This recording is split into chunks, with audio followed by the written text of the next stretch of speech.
In this video, we are going to look at the concept of electrolysis of aqueous solutions for chemistry. Now, after going through this video, I guarantee you that you understand the electrolysis of aqueous solutions for chemistry. Alright, now I want you to pay attention very well in this video, because this electrolysis of aqueous solutions is one topic that oftentimes confuses students. I'm going to simplify the concepts behind it, so ensure you stay to the very end of this video.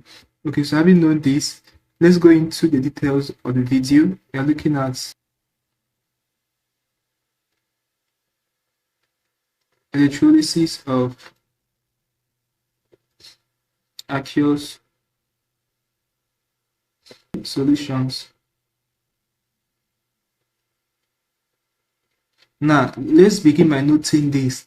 In aqueous solutions, as well as the ions from the ionic compound, there will be hydrogen ions and hydroxide ions from the water. Since we are dealing with an aqueous solution, I know that the solution has to deal with water and a solute. In the water or the solvent, this is how hydrogen ion and hydroxide ion are produced.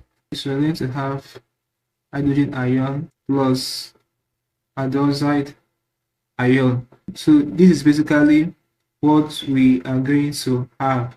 Now, note that this reaction is a reversible reaction. Okay, so take note of this. Now, the second thing you have to take note of in electrolysis of aqueous solutions, at the cathode, if hydrogen ions and metal ions are present, hydrogen gas will be produced. If the metal ions form an elemental metal that is more reactive than hydrogen. Okay, now this is very important. Now let's list the reactive series of metals again. So we have it to be potassium, sodium, we have lithium, we have calcium, we have magnesium, okay, we have carbon, we have zinc, we have iron, we have hydrogen, and we have copper. So basically, in this reactivity series of metals, at the cathode, hydrogen gas will be produced if the metal ions form an elemental metal that is more reactive than hydrogen. For instance, let's say in this electrolysis of sodium chloride, okay, we have sodium chloride. Now, in this sodium chloride, the sodium will not migrate to the cathode, because in this electrolysis of sodium chloride, we have this following different ions. We have our sodium ion, we have our chloride ion, we have our hydrogen ion, and we have our hydroxide ion. All right, so we have two metal ions here, and sodium is more reactive than hydrogen ion. Okay, so sodium will not migrate to the cathode to get reduced. Rather, hydrogen ion, this time around, will migrate to the cathode to produce hydrogen gas. So when it is reduced, it produces hydrogen gas, and this will be the reduction equation for it. Is going to be, so it's going to gain 2 electrons to form hydrogen gas. Okay, so in an electrolysis of an ionic compound, if the metal involved in the solution is more reactive than the hydrogen will migrate to the cathode to get reduced in order to produce hydrogen gas.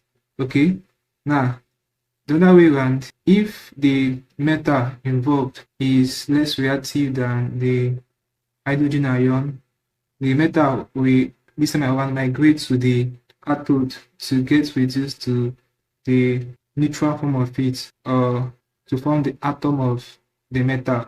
For instance, in this electrolysis of copper sulfate, in copper sulfate, copper is less reactive than hydrogen. In this reactivity series of metals we have here, so copper is less reactive than hydrogen.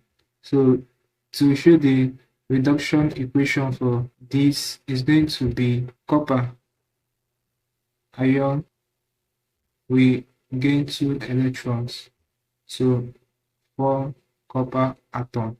Okay, so that's basically what you're going to have. Now, the next thing you have to note again is that at the anode, if hydroxide and halide ions, halides, they're talking about halogens. But when we say halide, we're talking about halogens, and halogens are elements in group 7 of the periodic table. They include chlorine, bromine, iodine. So at the anode, if hydroxide and halide ions are present, molecules of chlorine, bromine, or iodine will be formed. Okay, if no halide ions are present, then the hydroxide ions are discharged and oxygen will be formed together with water.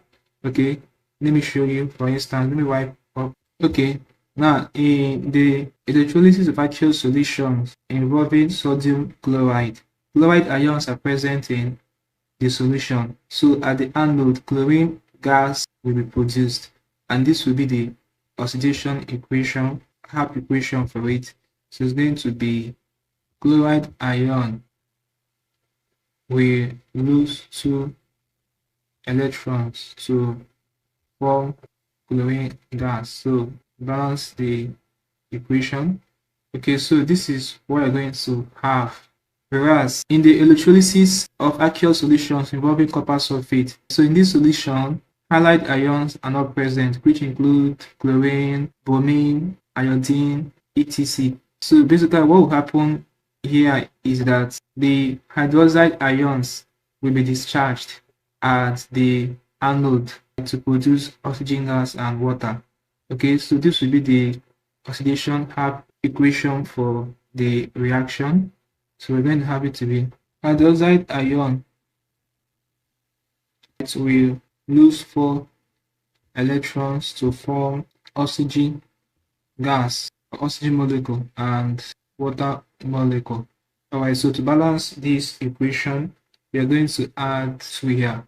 So this equation is now balanced. Okay, very, very important, guys. Now, before we call it a class, let me show you how you can combine 2 half equations in case you're asked in your chemistry. So let's wipe some parts of this. So for the combined half equations for the aqueous solution, electrolysis of aqueous solutions involving sodium chloride, here is going to be, remember, in sodium chloride, the sodium didn't get discharged at the cathode because sodium was more reactive than hydrogen in the reactivity series of metals. So the hydrogen got discharged at the cathode to form hydrogen gas. So that's why we have the reaction on the cathode to be this, the half equation on the cathode to be this. So if you're combining it with the negative ion in the compound, which is the chloride ion, so this is the half equation for the chloride ion at the anode to form chlorine gas or molecule. So if you want to combine these half equations, it's going to be hydrogen ion plus chloride ion to give hydrogen gas and chlorine gas. Okay, so this will be the combined equation for the half equations involving sodium chloride. So let's look at the class here, guys. Hope you learned something interesting from this video. The main thing here is that you just have to practice often. So get used to writing these half equations and the combined equations of electrolysis of aqueous solutions. Hope you learned something interesting from the video. Now, if you are new to the channel, ensure you check the description of this video below. Same link to our Telegram channel. Click on it and join the Telegram channel for instant notification. Also, ensure that you're subscribed to this channel by hitting the subscribe button. More videos like this, like, share, and comment on this video. Tell me how you feel from what I learned from this class. If you seem to have any specific questions asked regarding this topic for finish, so feel free to leave question in the comment section below. And I'll be sure to give a response. Now click on the end screen above and I will see you in the next video. Thanks for watching.